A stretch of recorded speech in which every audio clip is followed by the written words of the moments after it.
Good morning, good afternoon, good evening, and good night. Welcome to the Fly With Us podcast. This podcast is bringing the art of conversation, self-love, mental health care and protection, life lessons, love lessons, and everything in between. Today we have a variety of topics for you. We're going to talk about some stress, how to relieve it, what we do. I'm Lady Bounce. And I'm A Slate. So what's going on? We've had a tumultuous week or couple of weeks here recently. We had the tornado happen before, and now we've had a different type of tornado come through, enabling us to flex our strength with love and hugs and support for each other. The Oregon District shootings. Yes, you gotta take a deep breath, right? I do. I'm just like. So have you been down there? We've driven through there twice since the shooting. Okay. I don't know. See, it's funny. The night that it happened, usually when I go for bike rides with my friend, we go through the Oregon District, and on that particular night, we did not go. We did not go that night. Wow. So to learn of that in the morning was, whoa. Let's pause for a second. Because I saw this a lot on Facebook afterwards. What is that? If you normally would have rode your bike that way. Yeah. That night you didn't. There were a lot of people on Facebook saying, I was supposed to go to Ned Pepper's that night and I changed my mind and I went to Centerville instead. Or I was supposed to go to Blind Bob's that night and I changed my mind and I went to Tumbleweed Connection instead. Yeah. What is that? That you deviate from your normal, do something else? Maybe some people call it intuition. Some people call it gut. I call it grace. And I believe that everything that happens is supposed to happen.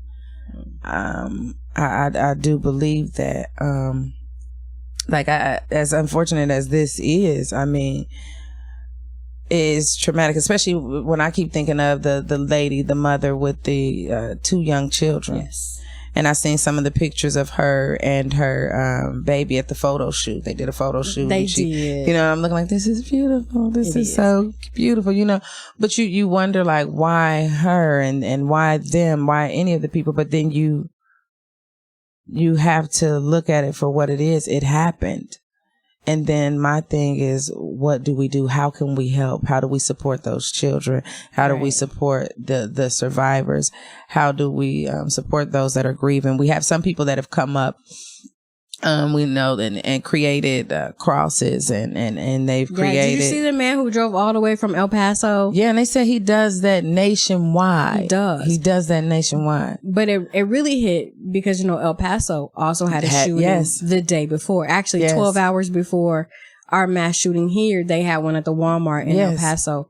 And he made crosses for all of those people and then drove from El Paso to Dayton to bring crosses with those people's names on them. He said, say their name. They are people. Yes. And I was like, I love that. I love that. I know everybody's like, oh, the victims. Can we stop calling them victims? Can we call them people? They are people. They were people. Because I think when you say victim, after a while, it just becomes, they were a victim of violence. It passes quickly. Those are people. They had lives. They are brothers, mothers, sisters, fathers. The one young man was 25 and he has 4 kids. So now he has these 4 young children that are going to grow up without a father. Which we already know is a problem in our community, especially of young boys growing up without a father. Which is already hard. But now for these boys to have their father taken away in such a major public way. Right. And then we have children losing their parents. And this is the other issue. It's hard. Where do we find the balance? You still have a mother. Yes. Granted, he committed a horrid crime, but you still have a mother that has lost a son and a daughter. Yes. Both of her children and one of her children to the hands of her own child. Yes. So how is that mother coping? It's so much to deal with. And then we had Trump come down. Oh boy. And visit some of the wounded, injured at the hospital. Yes. And he did not go down to the Oregon district. He did not. And then we had a few days after that, or maybe a couple of days after that, John Legend came to the city and came down to the Oregon district and did some shopping and left some love and light. He performed. And I was like, man. See, I didn't even know that he was coming. I didn't know he was coming either, but he actually performed at Blind Bob's. See, a part of my self-care is to not... If I know something will be too heavy for me, I have to do what I need to do for me. And usually for me, that is to silence that until I'm prepared to handle it or look at it or take it on completely. So, yeah. And then we have the lady. What was her name? I called her the gatekeeper. Forgive me. I called her the gatekeeper. But she was there protecting the memorial. Yes. She wanted to make sure that was not removed. Yes, and she actually was strong in her conviction of thought and was arrested. Yeah, she actually went to the funeral. Because she refused to not take care of the memorial. She refused to, as they were trying to condense the memorials as they try to return to some type of normalcy and life in that area. She was not going for it. She was, as my student says, she wasn't going. She wasn't going. And then she came to, she attended several of the funerals from what I understand. And I don't have mixed feelings about that. Now, I think she's a little traumatized too. And I believe you were telling me earlier. I have to look this up a little bit more, but she had lost a son to gun violence. Yes, he was 19, and that was in 1994. Okay, so maybe she's dealing with some trauma from that, some post-traumatic stress from that as well. So then we got all this happening, and we got the tornado, and one of the victims was a victim of the tornado as well. So you have all of this happening. One person had held his father in his hands as he was ascending. I mean, and that's hard. So now we have grieving community members. We have anxious, fearful community members. We have memorials downtown. We have flowers downtown. We have balloons, bears, and all these things. Everything's there. What do we do? How do we start to? And we've had all the I believe all the funerals, right? Except I think the two funerals for the people who actually were not residents of our city. The one lady who came up to visit. And can we just talk about that for a second? In this age of girl trips, because the movie came out and everybody's like, yep, I'm taking a girl trip. I'm going with my girls. Yeah. You come up here and you tell your family. Yeah. Like, we go out of town. I never leave without calling my mom, my dad, my grandpa. You used to be my grandma and my grandpa. But I never leave town without telling them, I'm leaving. This is where I'm going. This is when we're going to be back. But can you imagine telling your family and friends, hey, I'm going to go see my friend A Slade in Dayton. I'll be back to work on Monday. I got projects on my desk to be done. You go up here and you kick it in this little, small town. I mean, we're a small town. Yeah. Reasonably. Like, so you go kick it in this little small town and nobody knows of. And you don't make it home. And this small little block of fun. Because the area is small. Because, the Oregon district, the entertainment district is really like 1 or 2 blocks. Yeah, it's like 2 blocks. And so you come here and you don't make it home because some person's mental illness or mental issues got the best of them. I'm not going to say mental illness. I'm going to say mental issues. And then is it even safe to assume that? Because we will never know, because he's not here to tell the whys. Was it even a mental, as a person that struggled with mental illnesses for decades, I don't want to give mental illness a bad rep in that way. And that's why I say I don't want to call it mental illness. I'll say mental issues. And I only say mental issues because as in the subsequent days after it happened, people who actually went to school with the shooter came to Facebook and social media to say he was a bully in school. He's been this way for a while. He's been this way for a long time. And it's been festering, Right. So I would never, because like you said, it gives people with mental illness a bad rap. And then here's the kicker. Because then then you have people looking at us, I'll say, looking at us like, when they gonna snap? When is this gonna happen? When are they gonna do this? And because I'm a brat, and this is my bratty brain kicking in. Okay. Women have mental illness too. Yeah, for sure. How many mass shooters have you seen that have been women? Right. So we can't say it's a mental health issue or mental illness because women have mental health. How many mass shooters have you seen that are women? I mean, we all have issues, mentally. Everybody does. Here's another thing. Here's another thing. Where are you remember how in the when we were coming up, we had Neighborhood Watch? Yes. But you don't think that you should be watching, but everybody has a designated driver, right? When they go out. Yes. Well, you hope. Right. Who is watching, and why? This is my question. Why were all the law enforcement personnel people concentrated in one area when I'm sure that they were supposed to be? Well, they actually were. If you watch the videos, there are police that walk the Oregon district because I've seen that, and they have a beat. So it's they go in 2-man teams and they just walk up and down the block. So when you look at the video, there were 7 officers. You see them running from various directions to center in on him. It looked like 2 to me. So it didn't look, but either way, they responded very swiftly, according 30 to seconds, the sign, which is great. Yeah. Which is the whole thing took a great response time, and that just goes to show what can happen in the blink of an eye. You know, as they say, in the blink of an eye, anything can happen. But we need to be not to point fingers, not to place blame, not to make us feel any worse than we're already feeling.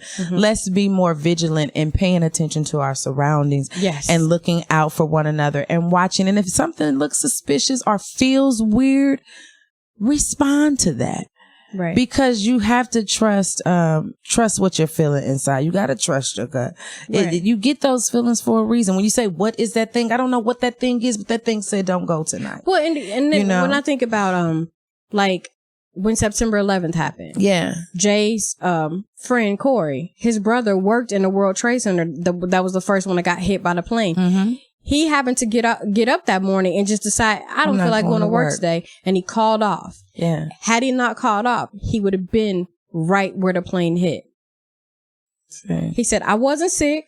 I didn't have a hangover. Yeah. I just didn't feel like going to work. So I got up and I called off.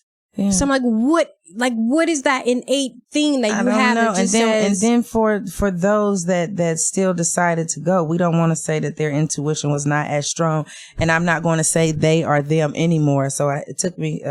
This is what I was doing. If you were watching, I want to make sure that I say their names. So we have Monica Brickhouse, Nicholas Coomer, Derek Fudge, Thomas McNichol Sr., Lois Oglesby, Saeed Idris, Logan Turner, Beatrice Warren Curtis, and then we have both of Megan Betts and Connor Betts. Yes. All of them, and to the family of them and friends of them, I pray that the comfort of their spirit is continuous for you. And that their legacy lives on through you and us. I mean, think of good things and let that resonate for a lifetime for them.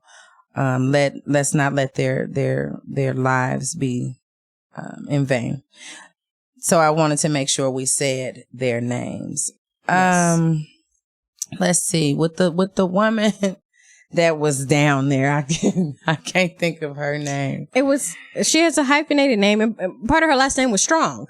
It was something. I'm gonna look it up. Okay, why are you looking up her name? She did not want any of the flowers or anything moved. I'll say this, for me, I'm not a big fan of. I love that people want their family members to be remembered. I understand that completely. However, I'm not a fan of seeing a lot of flowers and things just sitting on concrete and Like, how you thinking people say she was watering the flowers? Yeah, she was watering the flowers and lighting the candles but every the night. Flowers are not, their roots are gone. So with that said, my thing is, how about we plant a tree? I'm all for planting a tree, something that will continue to live, something that will continue to grow, something we can look at and remember our people. And we really need more trees, right? So with that said, we'll talk about those trees a little bit more a little bit later. But you said John Legend came down and he did a concert. He also said that Dayton is open for business. Yes. He said, and we have some new small businesses just opened recently in the Oregon district. We have, I know for sure, Puff Apothecary just relocated over to the Oregon district. Shout out Bethany. I keep saying I'm going to go in there, but I'm going down there. So he did some shopping in there, and that was one of the shops he stopped at. And in light of and in support of what happened in the Oregon district, there will be a spend-a-thon happening on August 27th in the Oregon district from 5 to 10. Artists and creatives will be performing for 5 straight hours nonstop.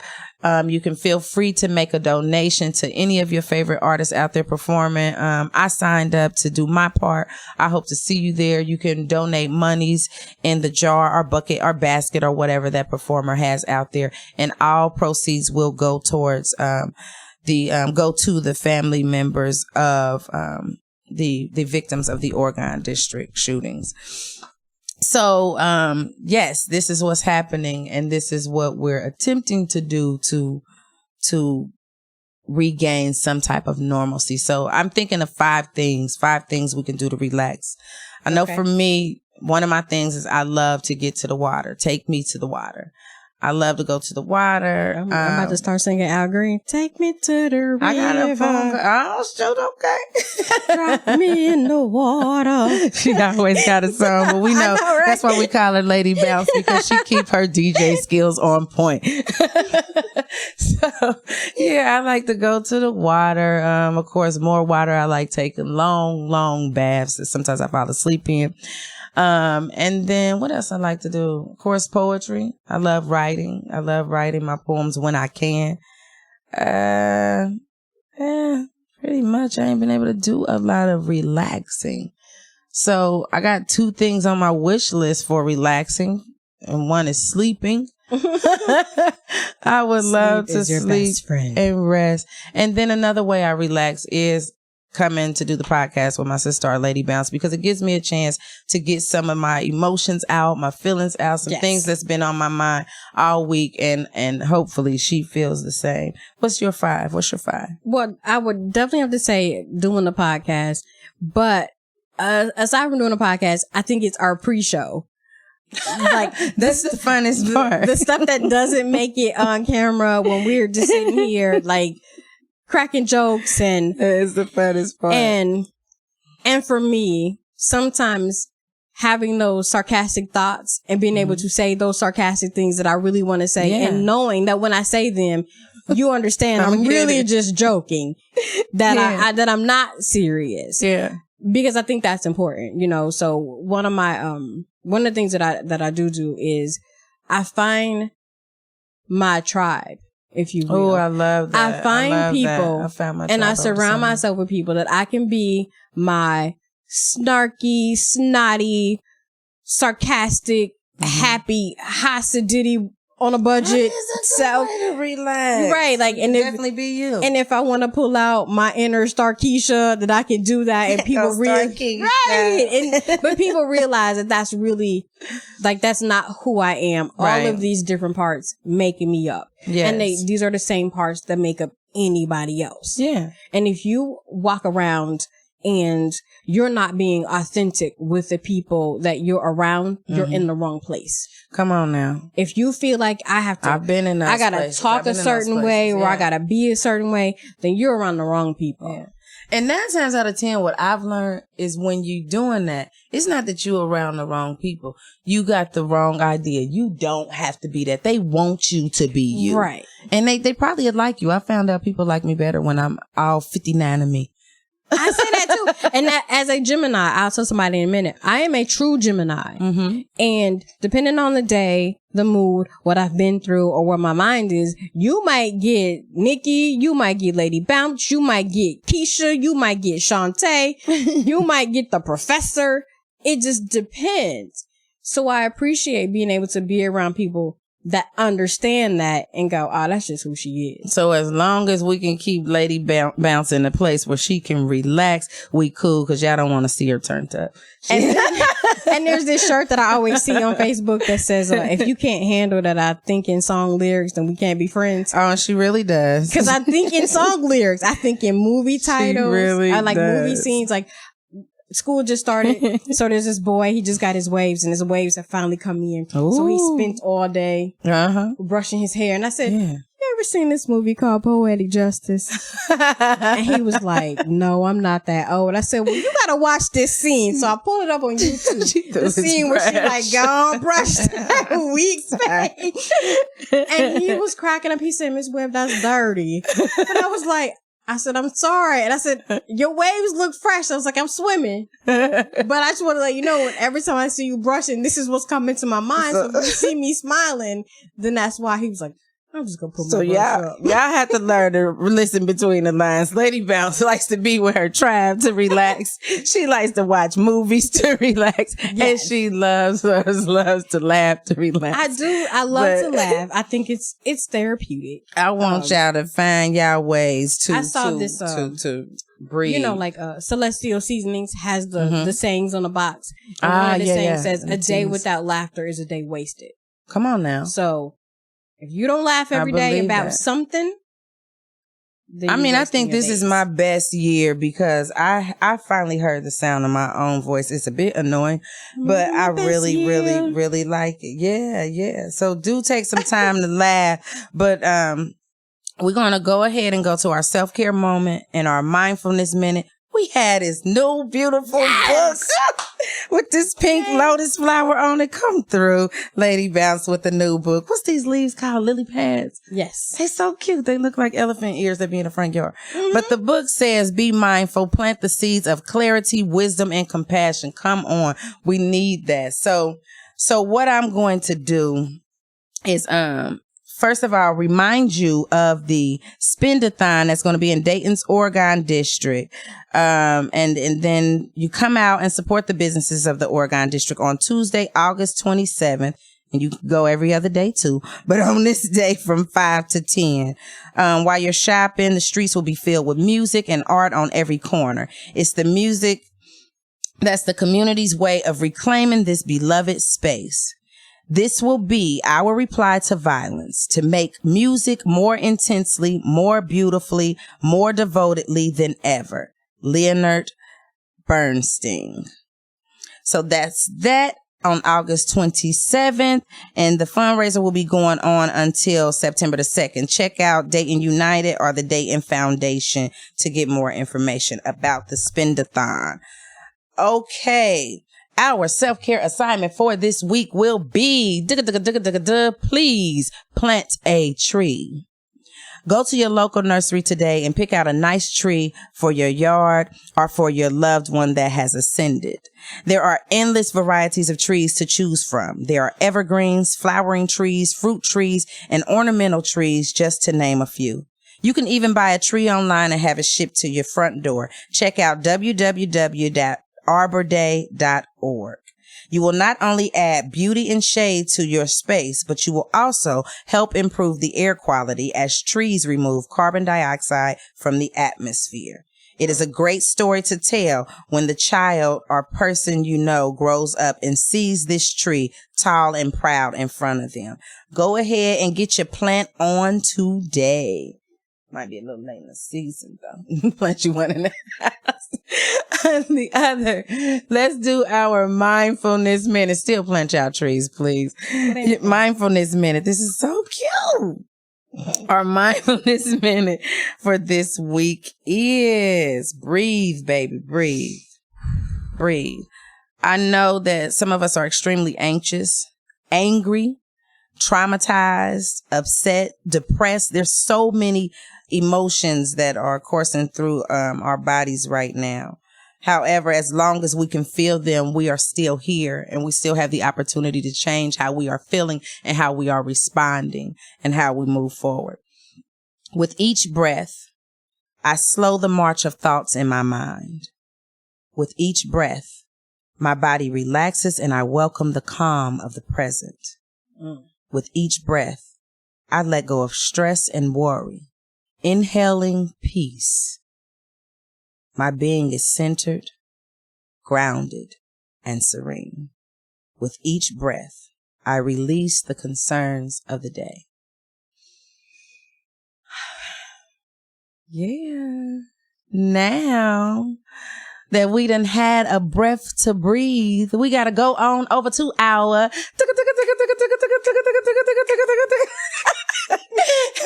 go over to our brain science. That was the greatest dance ever. I don't know if y'all caught that. If you're listening on SoundCloud, you might want to go check this out on YouTube because that dance was fresh. Come on, Lady Bounce. So for the self-care, you talked about planting a tree. And I'm going to give you the brain science behind why it feels good. Yeah. Everything has a reason and it's all connected. So there's no question that planting a garden provides health benefits on multiple fronts. It makes for a great form of exercise for people of all ages, and it has been shown to reduce stress and even help with issues of depression. Gardening has a positive impact on your brain. Yes. Gardening helps to keep your mind sharp in multiple ways. For example, there are studies that detail that daily gardening can improve your brain health and significantly reduce the risk for dementia. The process of gardening involves numerous brain functions, and all of that activity provides strength in ways far beyond what most people would realize. Gardening is accessible to nearly everybody. You can start small. You can plant tomatoes or something that requires very little care. You know, it's supposed to be fun. If you don't have a space for an outdoor garden, you can look at doing some version of an urban garden. And there's lots of ways to do that. If you use the internet, Google window boxes, garden boxes, very simple. So gardening can be done by anybody in any age, and even children can benefit from the brain building that comes from digging in to create a garden. I like that, digging in. So your brain health is in part impacted by gardening because adults who embrace gardening, both young and old, benefit from the brain boosting that naturally develops throughout the process. Many people notice that their concentration improves, and this helps them recover more easily from mental fatigue. Oh, yes. We need that. One of our self-care assignments a few weeks ago was to do an activity that lets your brain rest, let your brain veg out. Gardening is a perfect activity for that. I love it. You can use that time to think of a problem and come up with a solution. Sounds like meditation. Sounds exactly like meditation. And as you get to do it more, according to this story, the more you do it, your hands take over and your mind does its own thing. Oh, yes. Yes. So your hands are in the dirt. You're feeling that earth. You're feeling godly and close to God's hand. Come on. Which also gives your brain that boost. It gives those neurons a boost, and it releases those endorphins and oxytocin and things that make you calm and make you feel good. And you are bringing forth life with whatever it is that you plant. So most people, of course, think of gardening as just a physical thing. Oh, I'm bending over. I'm stooping. I'm this. But really, it provides more benefit for your brain than it does for your body. And when you see your plant, your tree or your plant growing, that's going to be more benefit for your heart and your soul and your mind. And if you can't plant a physical garden, we talked about metaphorically planting a garden and planting a tree. We have an abundance of youth in this city that are looking for somebody to water the seeds that they got. Yes. Pick one, pick a thing that you like, that you know about, that you're close to. Some fertilizer, some wisdom into that baby and watch them grow. Watch them grow. Yes, keep imparting light on our youth. Keep spreading love to all of our community members. Yes. And just keep being the best version of you that you can be. We are here to get through with you. Thank you for flying with us. You can find us on SoundCloud, YouTube, Facebook, Twitter, and Instagram. You can also email us at flywithusla@gmail.com. And you can meet us in person September 1st as we host the 5th annual Homeless Community Cookout. So come holla at your girls. At McIntosh Park. Used to be called Riverview Park if you old school like us. Right. So we hope to see you soon. Thank you for flying with us. I am A. Slate. I'm Lady Bounce. And we out here. We out.